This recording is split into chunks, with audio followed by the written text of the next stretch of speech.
Bonjour à tous, c'est Julien, j'espère que vous allez bien. Alors aujourd'hui, c'est une vidéo essentielle, elle est vraiment très importante puisque je vais vous apprendre à construire un portefeuille boursier de la meilleure manière avec la meilleure allocation d'actifs possible.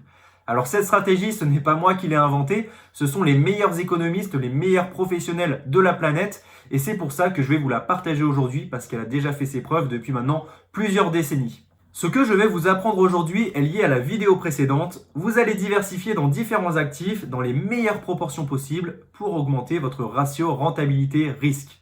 Donc une stratégie consiste à avoir des actifs que l'on appelle décorrélés. Donc je m'explique, vous avez par exemple les actions et l'or. Ce sont deux actifs décorrélés car lorsque vous avez un crash boursier ou un problème économique, les actions vont avoir tendance à baisser alors que l'or agit en tant que valeur refuge et va avoir tendance à monter.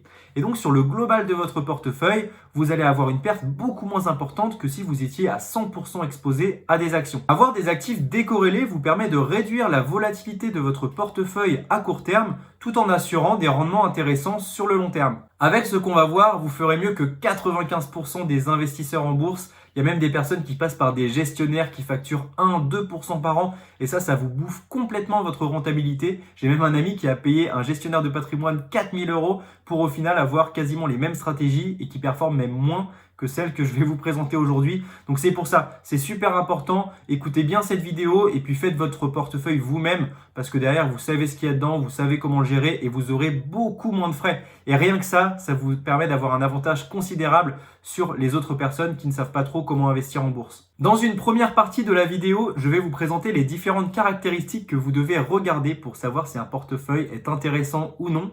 Et dans la deuxième partie, je vais vous expliquer comment construire votre portefeuille de la meilleure manière possible pour qu'il soit rentable à court, moyen et long terme et avec la meilleure allocation d'actifs possible. Première caractéristique à regarder sur un portefeuille, c'est le ratio de Sharpe.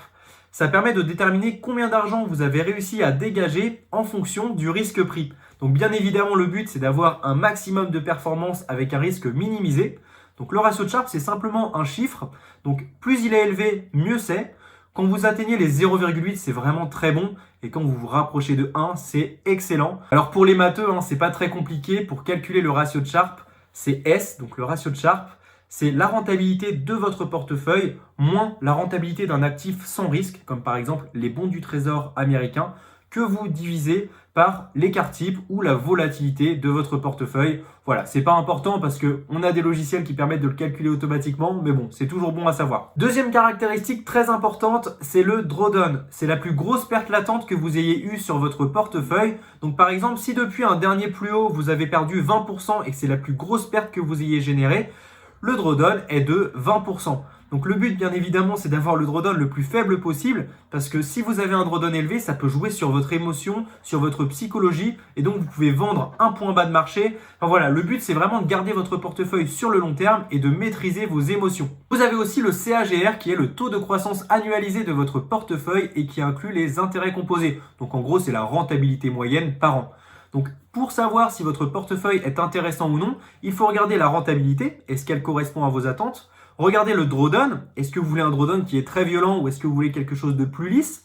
Et puis également le ratio de Sharpe, donc est-ce que les performances que vous dégagez ne sont pas prises avec trop de risques? Est-ce que le ratio est bon? Voilà, donc pour moi c'est ça qu'il faut regarder. Donc maintenant on va passer à la suite. On arrive maintenant dans la deuxième partie de cette vidéo, c'est le vif du sujet. Donc je vais vous présenter différentes stratégies qui vont dépendre de votre âge, de votre patrimoine, de votre aversion au risque et puis également de votre horizon d'investissement. Est-ce que c'est du court, du moyen ou du long terme?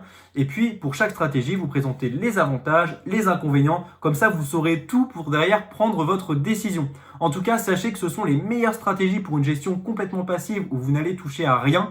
Donc écoutez bien, accrochez-vous. La première stratégie, c'est le portefeuille 100% actions. Alors c'est la stratégie qui va vous dégager la rentabilité la plus intéressante sur le long terme. Donc là, c'est plutôt un horizon sur 15, 20, 25 ans.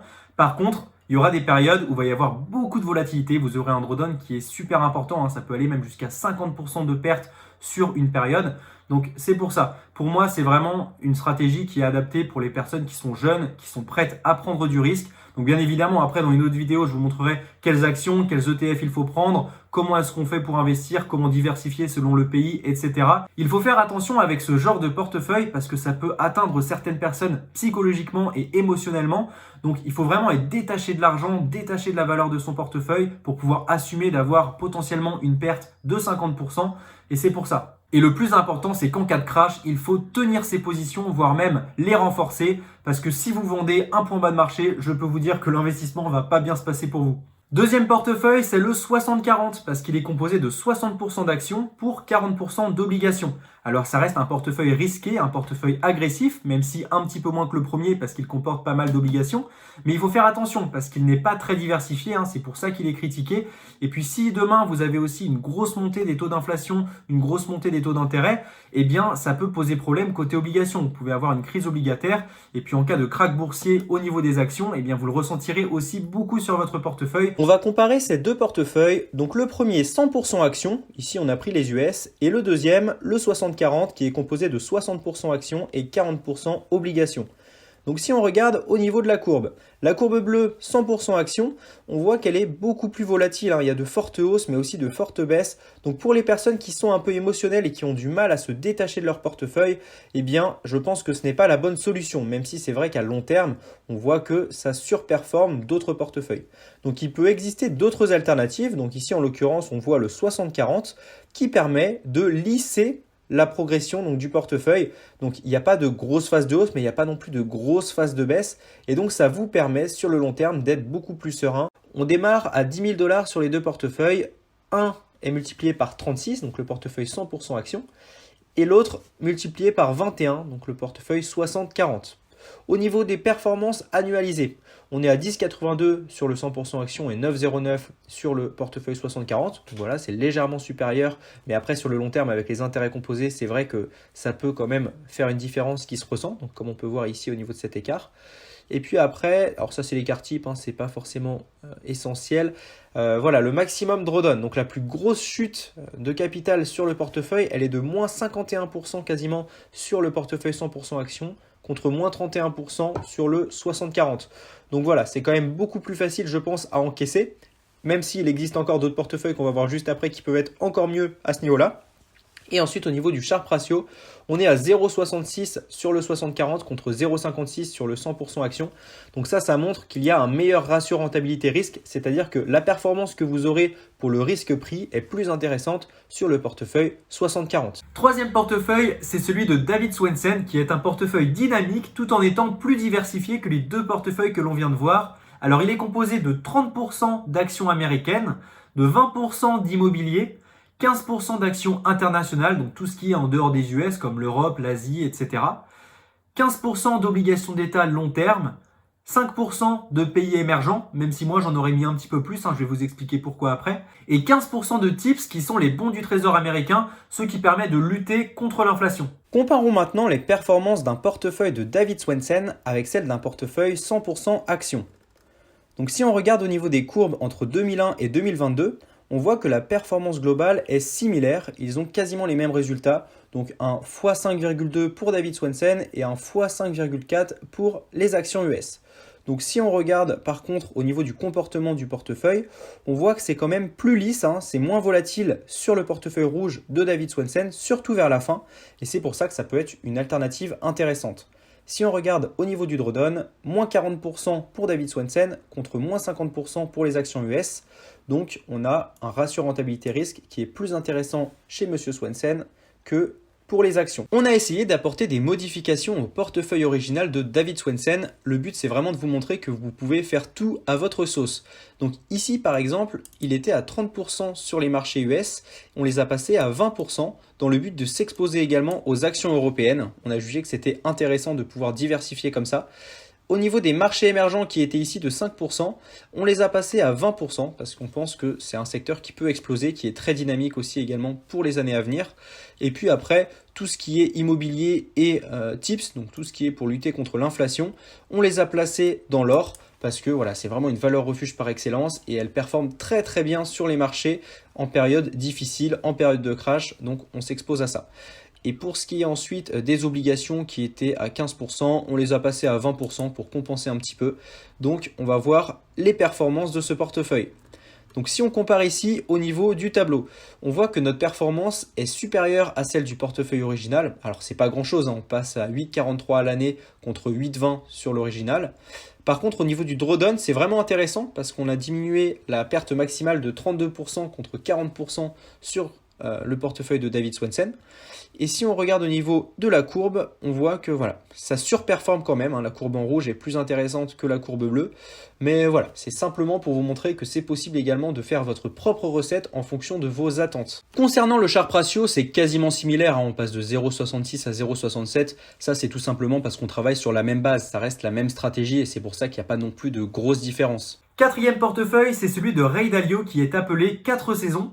Donc, il est composé à 30% d'actions, à 40% d'obligations d'État long terme, à 15% d'obligations moyen terme, à 7,5% d'or et puis à 7,5% de matières premières en général. Donc ça peut être du pétrole, des métaux précieux, des matières agricoles, etc.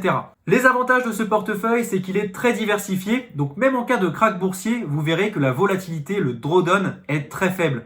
On va voir juste après, la courbe est très linéaire, donc c'est un portefeuille qui fonctionne dans n'importe quelle condition de marché. Vous pouvez investir n'importe quand avec cette stratégie sans vous préoccuper de rien et ça fonctionne très bien, ça résiste aux crises. Donc ça, c'est vraiment l'avantage, vous pouvez être serein sur votre investissement. Le portefeuille de Ray Dalio est parfois critiqué par le fait qu'il ait 55% d'obligations, donc c'est vrai que ça peut faire beaucoup, surtout si on a une hausse inattendue des taux d'intérêt, ça peut impacter le portefeuille.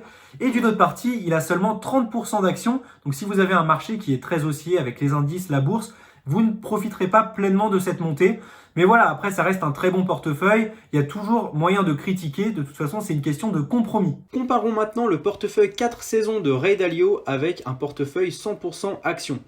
Donc quand on regarde au niveau des courbes, ça n'a vraiment rien à voir. On voit que le portefeuille en rouge de Ray Dalio est vraiment très linéaire. Il n'y a aucune phase de volatilité.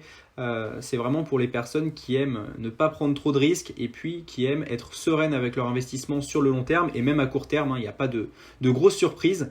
Donc on voit ici que la performance annualisée est de 7% contre 10% sur une action classique. Donc ça reste quand même assez honorable. Et au niveau du maximum drawdown, il est de moins 14%, donc c'est vraiment pas grand chose contre 50% sur la bourse. Donc c'est vrai qu'à court terme, c'est beaucoup plus intéressant d'investir sur un portefeuille comme Ray Dalio pour pouvoir être serein. Par contre, sur le long terme, pour les personnes qui peuvent accepter plus de volatilité, on va plus se baser sur un portefeuille action US. Au niveau du Sharpe ratio, c'est vraiment excellent pour le portefeuille de Ray Dalio, c'est-à-dire que vous prenez pas beaucoup de risques, mais vous avez quand même une performance qui est super intéressante. Donc voilà, ça reste un portefeuille pour moi qui est à privilégier. Le cinquième portefeuille, c'est celui de Harry Browne que l'on appelle le portefeuille permanent. Il est composé à 25% d'actions américaines, donc principalement du S&P 500 pour pouvoir bénéficier de la croissance économique, à 25% d'obligations d'État long terme, donc ça permet de profiter de la déflation et puis d'obtenir des rendements même s'ils sont faibles sur le long terme, 25% de métaux précieux, donc tout ce qui est comme l'or, donc justement pour profiter également en période d'inflation et de récession, et puis 25% en cash pour pouvoir saisir les opportunités s'il y en a, et puis de pouvoir être quand même sécurisé et d'assurer nos arrières. L'avantage de ce portefeuille, c'est que c'est le moins risqué de tout ce qu'on vient de voir juste avant. C'est un portefeuille parfait pour les bons pères de famille, pour ceux qui veulent prendre un minimum de risque. Et puis en plus, le fait d'avoir 25% de cash, ça permet de rester flexible. L'inconvénient de ce portefeuille, je dirais que c'est la performance qui est moins intéressante que le marché action sur le long terme. Et puis le fait qu'il ait aussi 25% de cash, ça fait de l'argent qui n'est pas investi et qui ne travaille pas, d'où la performance moins importante que le portefeuille de Ray Dalio. On est à peu près à 1% de moins par an. Donc voilà, si on devait critiquer, ce serait plus de ce côté-là. À cause de ça, pour quelqu'un qui recherche le meilleur compromis, j'irais plus m'orienter chez Dalio parce qu'on a 1% de plus avec des performances qui restent stables. Donc pour moi, c'est le meilleur compromis. Le portefeuille permanent de Harry Browne est le moins risqué de tous ceux qu'on a présentés aujourd'hui, donc on va le comparer à celui du marché US. Donc si on regarde au niveau de la courbe, on voit que c'est vraiment une courbe rouge là qui est très linéaire, c'est très progressif, il n'y a aucun drawdown, il y a très peu de volatilité, donc ça c'est vraiment un portefeuille bon père de famille on va dire, Si on regarde au niveau des caractéristiques, on est à 8% par an quand même, hein, ça reste pas ridicule, avec un drawdown maximum de 13,52%. Donc ça, c'est vraiment excellent, hein. Vous ferez pas mieux, je pense, en bourse en matière de drawdown. Et au niveau du Sharpe ratio, vous êtes à 0,55, donc ça reste un Sharpe ratio qui est pas mal, mais il y a mieux. Mais voilà, ça c'est vraiment pour les personnes qui ne veulent pas du tout se prendre la tête, qui veulent pas être paniqués, qui veulent avoir quelque chose, des résultats réguliers sur le long terme et puis pouvoir rentrer quand ils veulent sur le marché sans trop se poser de questions. Donc voilà pour le portefeuille de Harry Browne. Pour finir, j'ai pensé que ce serait intéressant de comparer ces trois portefeuilles directement sur une même page, donc David Swensen, Ray Dalio et Harry Browne. Alors si on regarde au niveau des performances, on voit que celui de Ray Dalio, les 4 saisons, a le meilleur Sharpe ratio.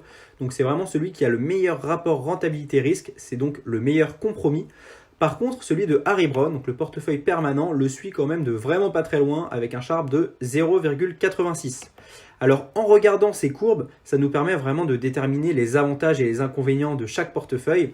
Alors Harry Browne, donc le portefeuille jaune, son avantage c'est vraiment qu'il est très très lisse, hein, c'est un portefeuille bon père de famille, ça ne bouge pas, il y a très très peu de volatilité.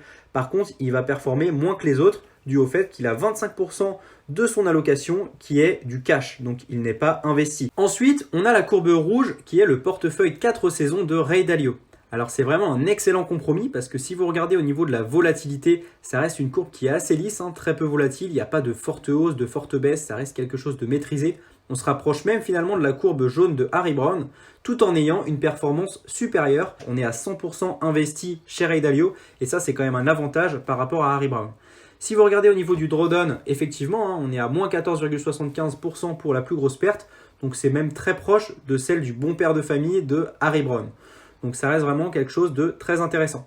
Ensuite, on a la courbe bleue, donc c'est celle de David Swensen. Donc celle-là, elle est quand même beaucoup plus volatile. Vous allez avoir des périodes où ça va un petit peu secouer. Et c'est principalement dû au fait qu'ils sont plus exposés au marché action. Donc c'est pour ça, parfois vous allez avoir une bonne baisse, mais après voilà, c'est souvent suivi d'une bonne hausse.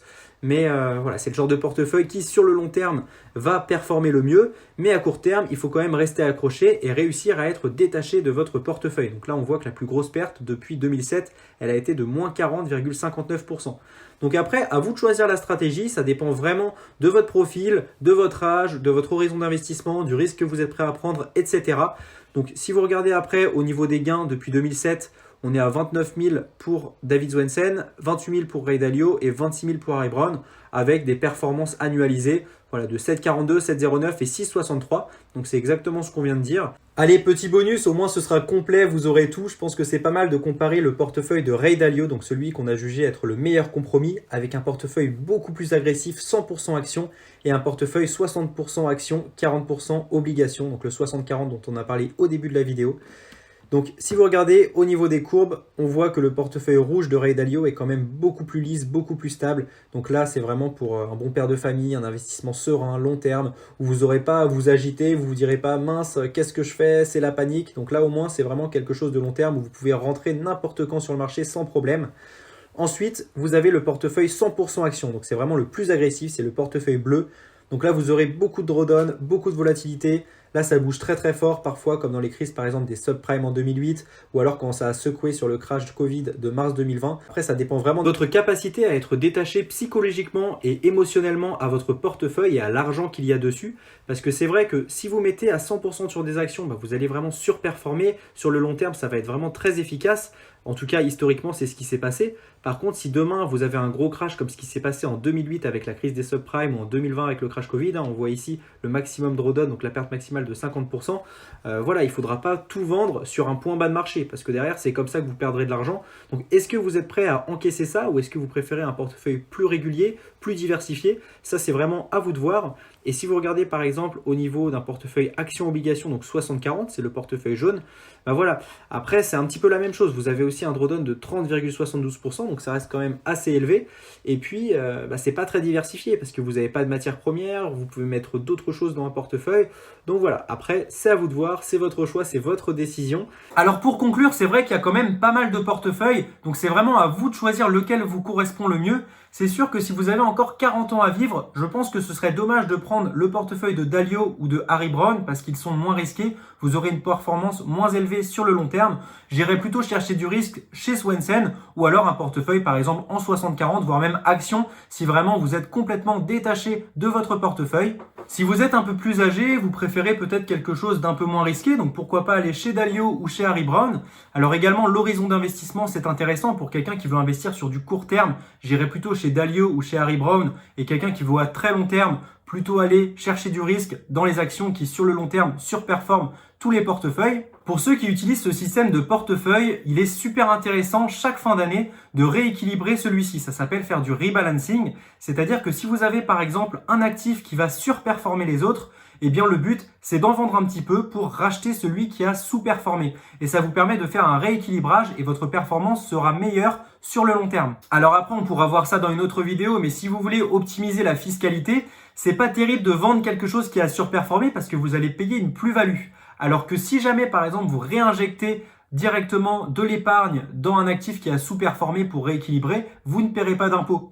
Aussi, ce que vous pouvez faire, c'est vendre par exemple un ETF, on verra pourquoi acheter des ETF dans une autre vidéo également, le vendre s'il est en perte, comme ça vous pouvez déclarer une perte et sortir une plus-value de l'autre côté, comme ça équilibre et vous ne payez pas d'impôt. Donc voilà, je ne sais pas si je suis clair, de toute façon je ferai une autre vidéo qui sera beaucoup plus claire à ce sujet-là si vous le souhaitez. Et vous pouvez également utiliser plusieurs portefeuilles à la fois, bien évidemment, faire par exemple des comptes séparés où vous faites une allocation d'un côté, une allocation de l'autre, ça peut être pas mal de diversifier au sein même des portefeuilles. Comme ça, voilà, enfin, il y a plein d'idées, il y a plein de choses à faire de toute façon. Mais voilà, ce qui est important, c'est d'agir, d'investir. Je pense que ça va vous servir sur le long terme, surtout dans les périodes actuelles. Donc voilà, n'hésitez surtout pas, si jamais vous avez des questions, si vous avez aimé cette vidéo, s'il vous plaît, partagez-la, abonnez-vous, likez-la. Comme ça nous permet aussi de gagner en visibilité. Et puis ça nous motive aussi à fournir encore du contenu. C'est vraiment super en tout cas. Merci pour vos retours qui sont super positifs. Ça fait vraiment très plaisir. Et puis voilà, en tout cas, on va essayer de casser la baraque. Je vous remercie d'avoir vu cette vidéo et puis à bientôt les amis.